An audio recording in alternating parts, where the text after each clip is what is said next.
Hey guys, wasn't expecting to make a video today, but apparently it's that time of year again. It's that time of year where the Oscars start pulling out their shortlists and whatnot, and today they've put out their shortlist for the 20 films that are in the running for Best Visual Effects. And, this is my favorite category. I've been really impressed with the visual effects this year overall. Like, so far, it's just like, love it.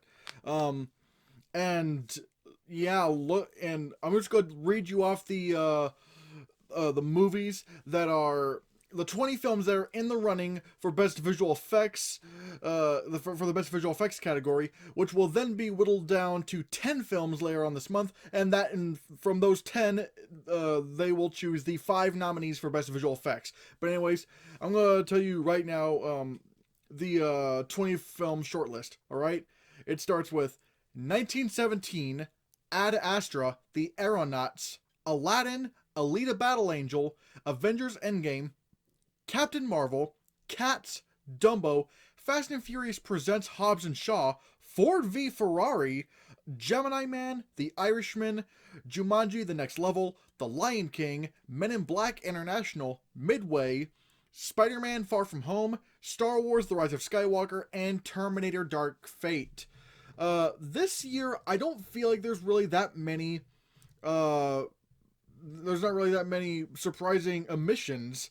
Uh, like some of the more visual effects prominent films that came out this year, like Dark Phoenix, Detective Pikachu, Godzilla King of the Monsters didn't get on there. Maleficent Mistress of Evil didn't get on there. Shazam didn't get on there. But for the most part, I mean, there weren't really any uh, big omissions. Unlike last year, where what was it called?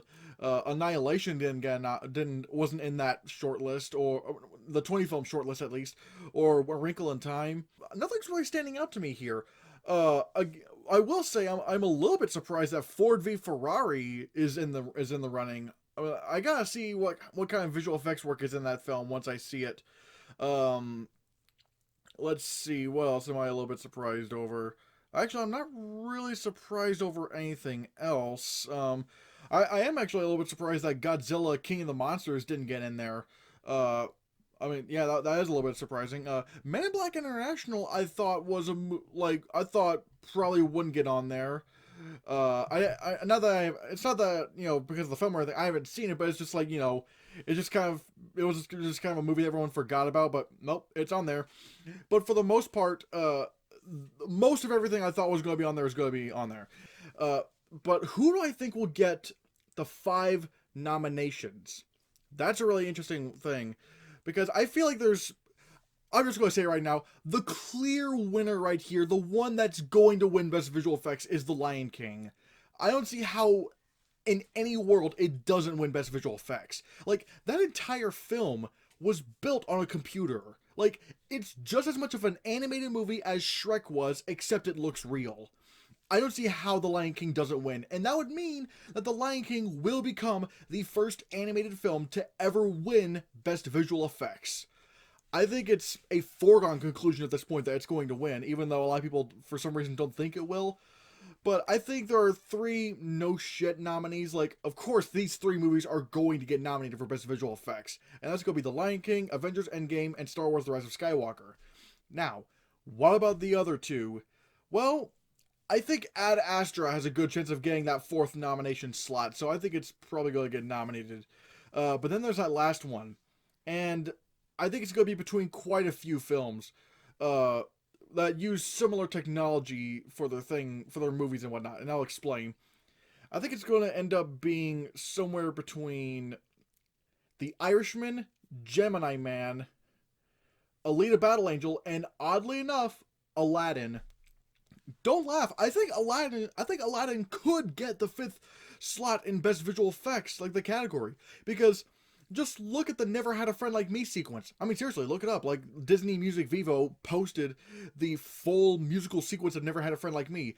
The amount of effects work that went into that scene, it's crazy what they were able to accomplish. Like the digital sets, the multiple Will Smiths, like the particle effects, the lighting effects, the colors.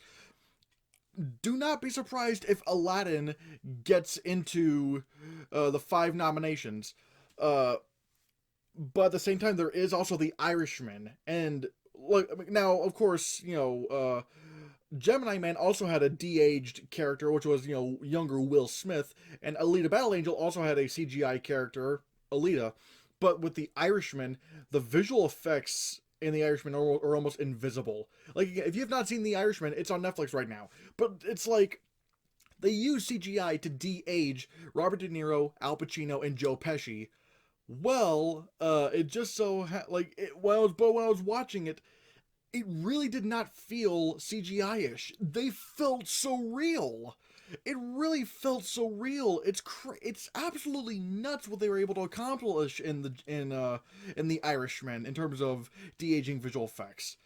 So, man, so I think when it comes to that 5th nomination slot, it's probably going to be between Aladdin and The Irishman. And I feel like The Irishman has a better shot at getting a nomination, but at the same time, the Oscars do always have a surprise nomination that nobody else predicts. And I would not be that shocked if Aladdin got a Best Visual Effects nomination over The Irishman. Again, it's really tough between those two because The Irishman has such realistic visual effects when it comes to de-aging Robert De Niro, Al Pacino, and Joe Pesci.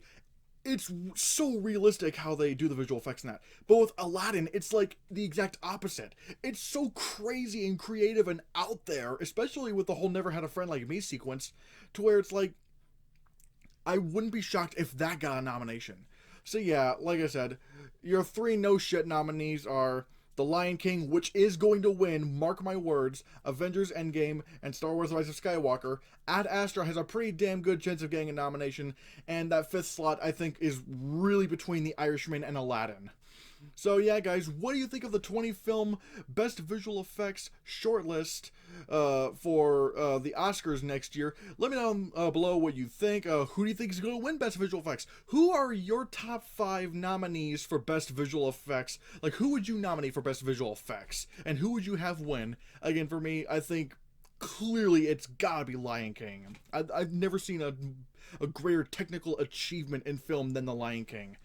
But yeah, guys, don't forget to support my Patreon on my Patreon page. And if you have a question that you want us to answer in the Hannahcast podcast, well, then go to streamelements.com/ChristiansReviews/tip and just tip us at least $2 or something, and we will answer your question on the podcast. Or if you just want to say something to us and tip us something, we'll just say whatever you want on the podcast. So yeah, guys, and if you want to see more, click this.